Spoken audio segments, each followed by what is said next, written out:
the frustration and the anger is just with the how more than the result. Because when I'm eventually gonna be able to get over all of this and the what we're gonna have to be hearing and the nonsense that's going on in the media, social media, my phone is blowing up. I'm not even gonna look at the text. After all that is scraped away, at the end of the day, we just down 0-1 in the series. I know we dropped one at home, but we've been so good on the road throughout these playoffs. I'm not necessarily fully worried and thinking that now we're going to lose the series. No, it's just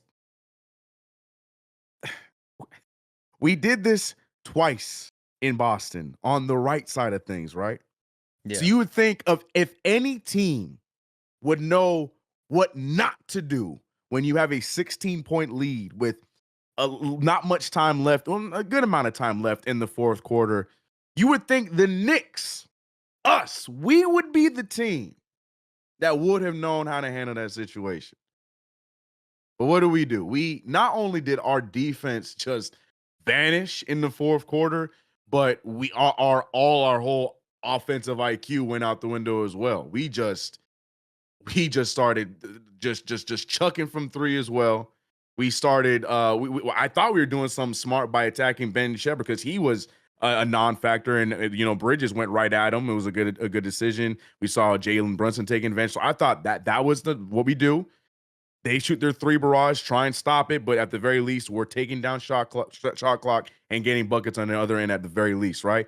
But then we started chucking threes, and we missed three in a row in one possession or two in a row in one possession, and it just went downhill. We literally became the Boston Celtics. It was the exact same thing, minus it being 20 plus, and that's what irritates me more than anything else. We were on the right side of that. We know what to do in that situation. We are not that team that can shoot that many threes in the game. And what do? We fizzle down to be that exact same thing. And then we just looked so stupid in that fourth quarter. Stupid.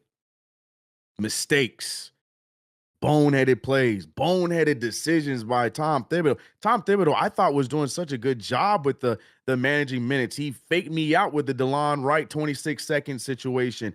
And in that fourth quarter, like it just everything from top to bottom. Alex, you already know what I'm going to say about free throws, but we'll save that for later on in the show.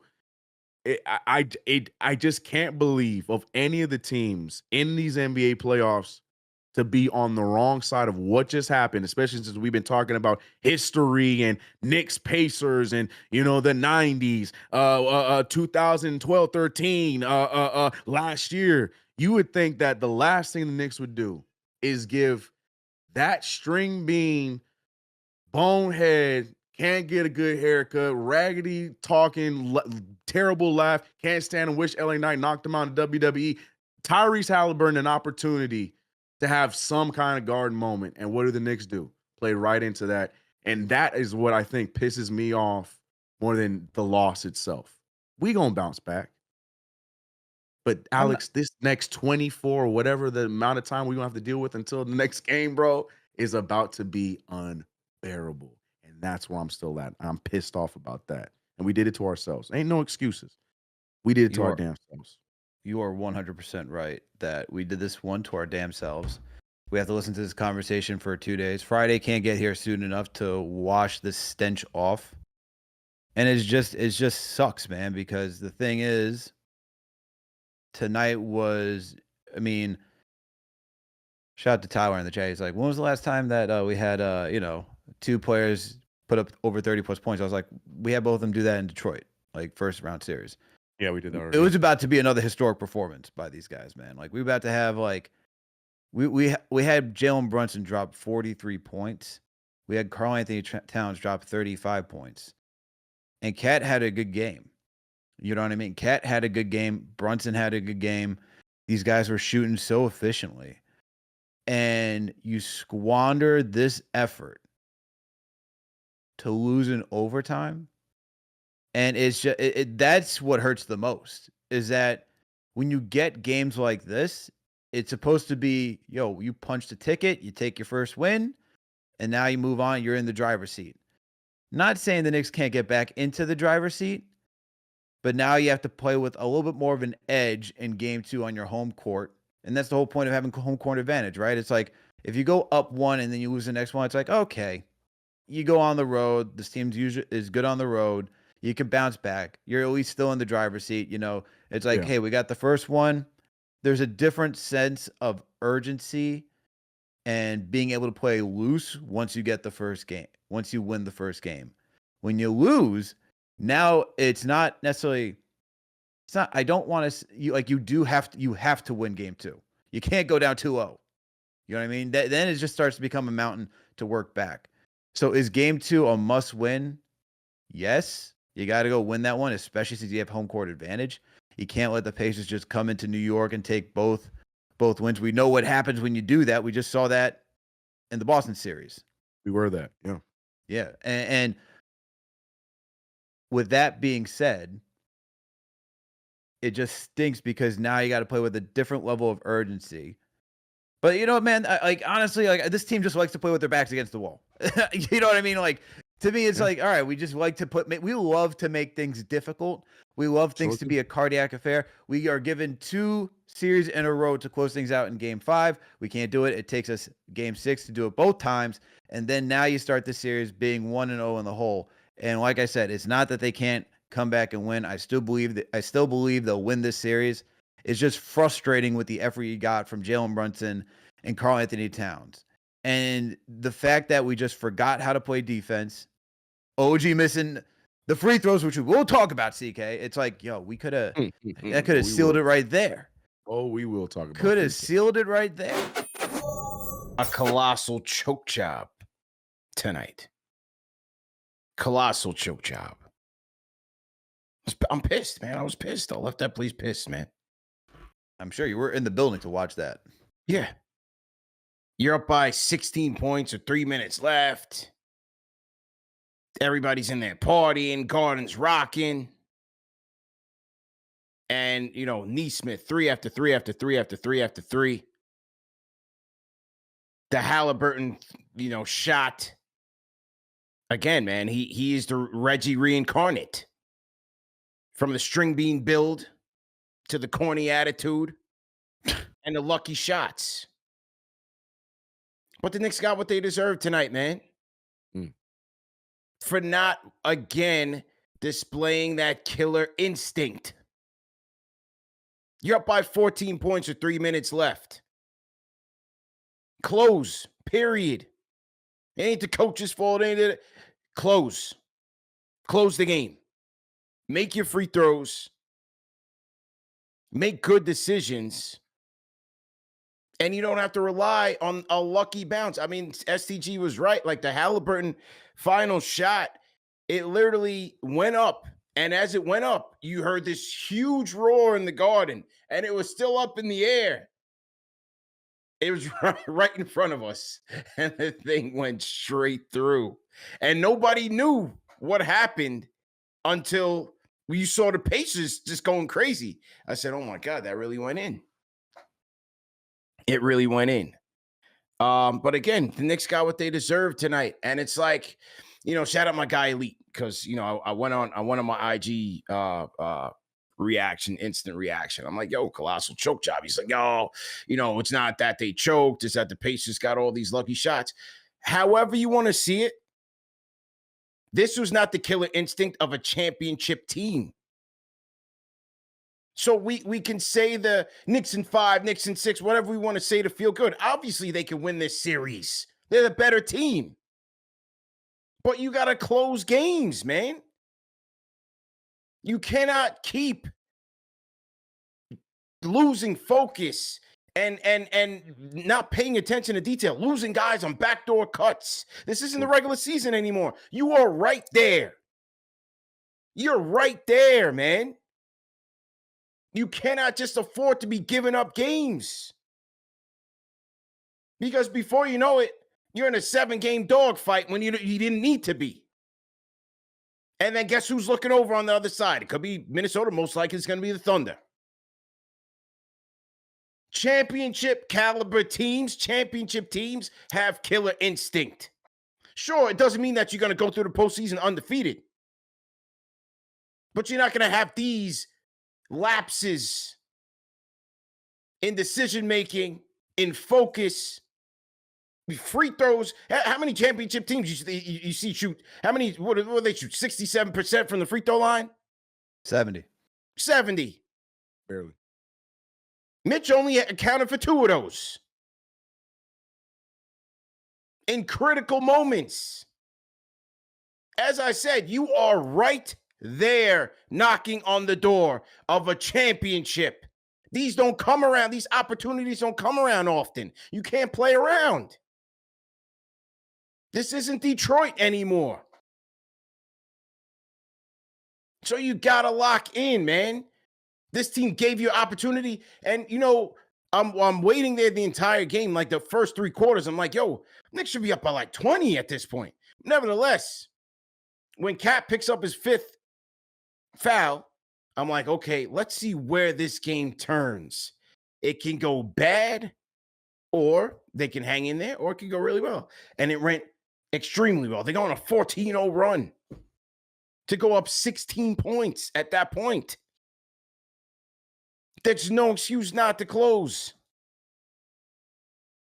Now, at the same time, give the Pacers credit, because some people are like, man, how did this happen? How did this happen? Hey, we talked about this last night. We did 100 shows on this series. You talked about this last night. Pacers sport 3 of the top 5 3-point shooters in the playoffs right now. Nebhard, number 1. Neesmith is number 3. And Turner is like number 4 or 5. All shooting over 40% from 3. So this isn't just out of nowhere. These guys showed you this against the Cleveland Cavaliers in the last series, did they not? How many times they come back down and watch these guys in crunch time? They're capable.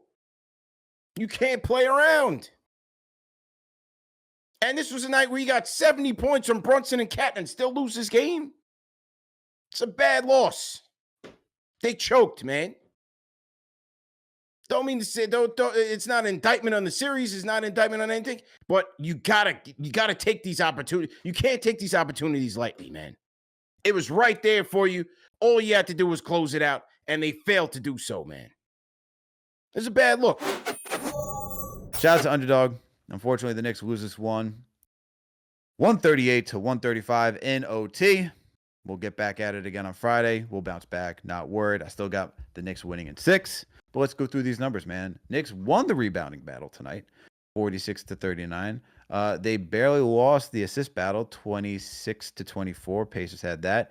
They won the steal block battle, 7 and 8 apiece to the Pacers 6 and 3. And then they lost the turnover battle. Pacers helped protect the rock. They only had 7 throughout the entire game, which is incredible. To the Knicks, 15. Knicks shot the ball well tonight from the field, 51%, matching the Indiana Pacers. From downtown is where it got a little crazy. Knicks only shot 32%, while the Pacers shot 41% from 3. And CK, I know we talk about free throws, percentage-wise. The Knicks hit 70% of the free throws, while the Pacers hit 75%. And I know if we start looking at the numbers a little bit deeper and looking at the totals and all of that, the Knicks did take 40 to the Pacers 28. Yeah. And we only hit 28 while the Pacers hit 21. That's crazy. We got to be hitting more than that. Come on, man. They're free throws. I mean, come on. I mean, Mitch, one thing, but OG, bro, come on. You went 2 of 4 today. You should not be going 2 of 4. You should Bridges not be going to his only free throws. He went 0 for 2. Yes. What's going on, man? Bricking those things off the back iron. Crazy. Things were like moon rocks the way they were bouncing back. Craziness. I couldn't believe it. And then we start looking at fast break points. Pacers won that battle 13-5. Second chance opportunities. Almost an even battle, but the Pacers nudged that one out 23-21. And then when you look at points in the paint, Knicks did win that battle 62-50 because they were able to get some decent second look thanks to Mitchell Robinson, but it was not enough to ward off the Pacers, man. What's your key takeaways from these stats, CK? At first, I was excited to come in here and talk about offensive rebounding. I thought we did a really good job on that, but then they figured that out down the stretch. So I wanted to give that an honorable mention because I feel like that is going to be a keepsake throughout this entire series. I think offensive rebounding should favor us, which I think is going to be key for us to get offense going. But I don't think we deserve good things. So I'm going to talk about the stat that we kind of touched on early on, and I'm going to talk about it now. I'm talking about the turnovers, Alex. 7 to 15, man. 7 to 15. Like we talked about the sloppy inbound, and there was a lot of sloppiness that happened throughout this game, even when we had leads, which led to Chuck. Shout out to great Chuck DPE. Ryan Man, when you know who it is, he was talking about it, like just the way that we were just every time we had an opportunity to push away, we would make some great shots, and then we would mess up our own momentum with some sloppy turnover.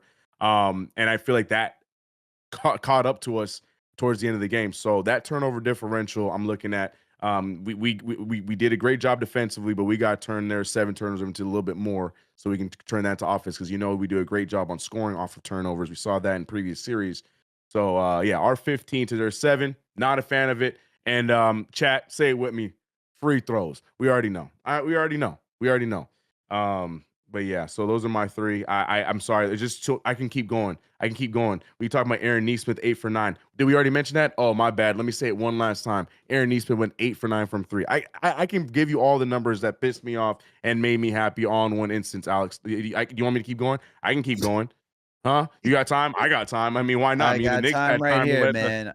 I'm sure everybody would like to hear it right now.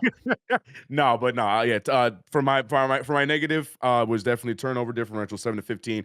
But I do feel like the big positive outside of just this game for this New York Knicks team, I think is going to be the offensive rebounding number. I'm going to keep my eye on that. We won that battle slightly this game, but I think going forward, that's going to be a huge stat for us in this series. So keep an eye on that. I like how shout out to TM, man, the chief modern operations over here, the CMO. All right. He said it was like CP was shooting free throws. Yeah, man. It was like CP was shooting free throws for this team. And here we go with Nightbot with the stat of the night. CP is now 3 of 8 at the Garden on free throws. So checks out. CP, how do you have worse free throws than Mitchell Robinson, bro? What? But get him on the team, man. He is Nick material, bro. 3 for 8 from a free throw. Get him on, bro. Man. Sign him up. Sounds about right. Here's what's more disgusting, though, from this. Here's what's more disgusting about this game, and then I'm going to move on to talk about our sponsor, Underdog. So out of those 7 turnovers that the Pacers had, Knicks were able to score 4 points off of the Pacers' 7 turnovers. Off the 15 Knicks turnovers, the Pacers were able to score, and I don't stutter on this, 27. 27. 27. How do you have 15 turnovers and allow 27 points to be scored on you? That is nasty work. I don't even want to know how many of those were threes. I don't even want to know. I don't even want to know either, because that was disgusting. Absolutely disgusting. Good Lord, man. But key stats in the night brought to you by Underdog Fantasy. Make sure to support our sponsor, Underdog Fantasy. Use that promo code KFTV to get up to $1,000, an instant bonus cash, and a free pick. And people, let me tell you something about Underdog Fantasy and why I enjoy it. I like to think that I know a little bit more than what they're telling me on the app, but unfortunately tonight, looks like they played me. They played me very well. No. You don't always win, man. That's why you got to be careful. That's why you got to do your research. You got to make the right decisions, but it's still fun nonetheless. So when you go on to Underdog, you can get to create a ticket, and we're between 2 to 8 players. Now you can choose and mix and match across all leagues. So it doesn't just have to be basketball. It could be baseball. It could be hockey. It could be basketball, all on one ticket. If you do decide to choose one sport, just make sure you choose 2 players from 2 different teams. Now, the more players you choose, the higher the return it can be. And all you got to do is just choose higher or lower on any given stat. So let's say if you chose tonight for Brunson higher than, let's say, 25.5 points, you would have hit on that because he got over 40 tonight. So that's all you got to do. And look, if you don't feel confident that you're going to hit on all these picks, you could have gone the insured route. You can go the insured route. So you can still earn some cash, even if, let's say, 3 out of 4 hit, 3 out of 5 hit. They give you that option so that way you can still earn money and come back the next day feeling like you won something.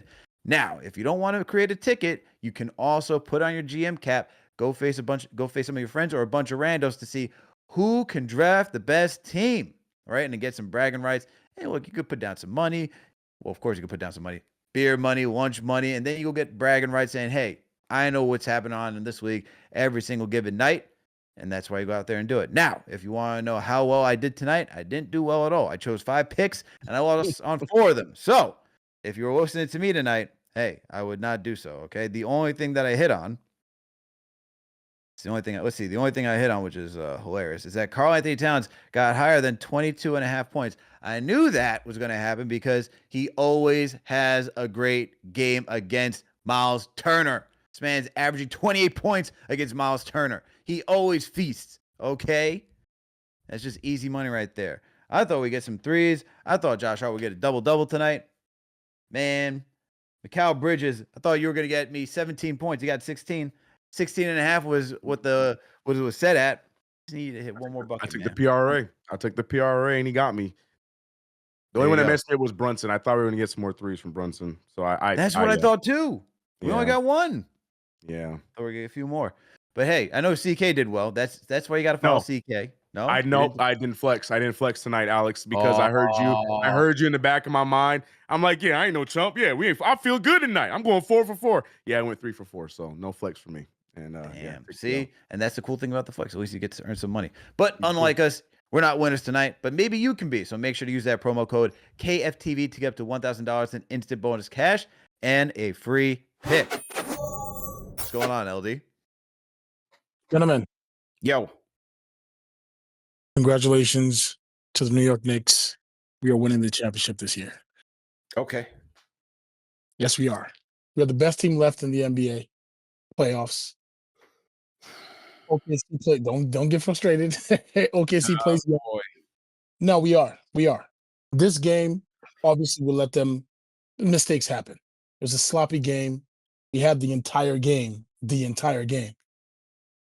Sloppy a little bit in the end of the game. A little bit of ISO ball. Missing 8 million free throws. Indiana doesn't want to play defense whatsoever. We're going to bully them out of this series. No problem. The only team that I think can compete with the Knicks and the Knicks' maturity, especially Jalen Brunson's, is Minnesota. But I don't think Minnesota is making the finals. When we meet OKC in the finals, I favor the Knicks over OKC because OKC still plays young. Yes, they have defensive depth or whatever the case may be, but as long as OG, Mitch, and Bridges are healthy, the Knicks are winning the championship this year. Hey, man. Promise you. I promise you. You let the guy do the Reggie tonight, man. It's game 1. Bro. I know. It's bad. It's bad. You let him do the Reggie tonight, man. It's bad. It was bad, right? But I think, especially for Jalen Brunson, this was a very bad loss, but very good for the team.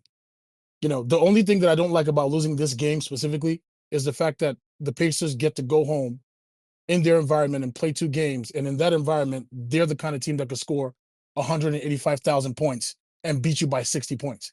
But I think because of how we lost today, Jalen Brunson is going to be pissed. And when Jalen Brunson is pissed, the team follows along in a positive way. But I truly believe after watching today's game, I'm like, you know what? The Knicks are winning the championship this year. And it's going to be because of Tibbs basketball, by the way, because of bully basketball. We're going to get past this series. The same thing happened in Detroit. We had a lot of frustrating, just dumb losses. Same thing is going to happen here. And then we will meet OKC in the finals and we will beat OKC. So don't, I know it's annoying, especially for those of you who were at MSG today. I can only imagine how just disgusting it looked. It looked like Trae Young plus Reggie Miller was Halliburton. It was just disgusting. You know, no need to lose games like this, but we're going to win though. We're good. We're good. All right. We got this.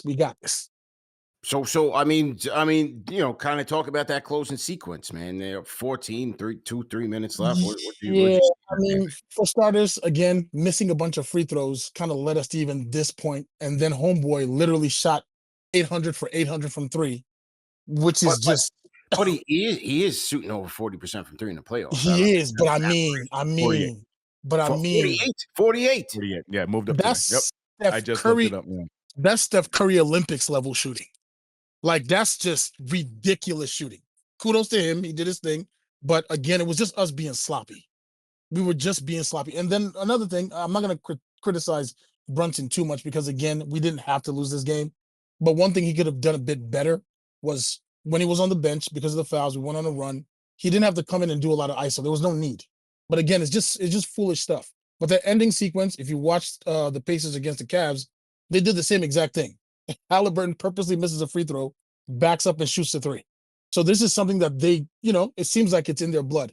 They showed a statistic. I know our boy, Jalen Brunson, won Mr. Clutch for the year, but right up there with him is Halliburton. Halliburton has hit a lot of clutch shots, but I'm not scared of the, I don't think any of us are really worried about the Pacers. We're just frustrated. And we know, again, because they're a fast team, they are the kind of team that could beat you for no reason. But they have no interest in playing defense whatsoever. So we're getting our buckets on that end.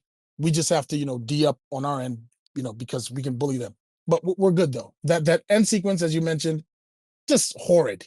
But I think that's the horror movie that the Knicks need to see in order to show up for the rest of the series and not take anything for granted, as you've said. But we'll be good, though. Hope so. If you want to We'll win be the good. championship, you're gonna have to do that. We got it. Rate that call in the chat, man. 1 being trash, 5 being facts.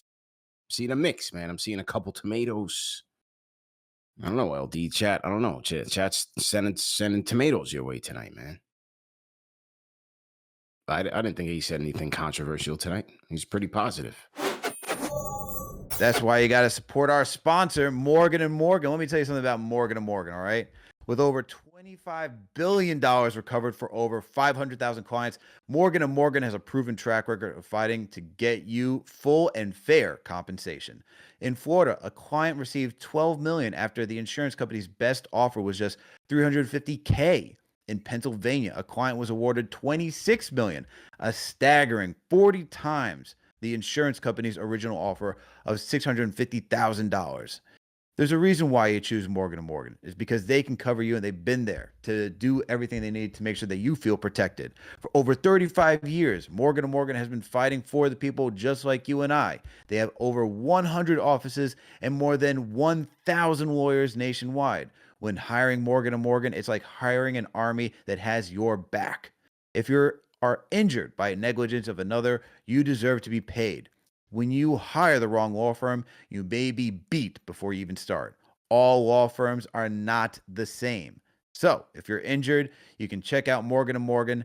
Their fee is free unless they win. For more information, go to forthepeople.com/KFTV or dial pound law. That's pound 529 from your cell phone.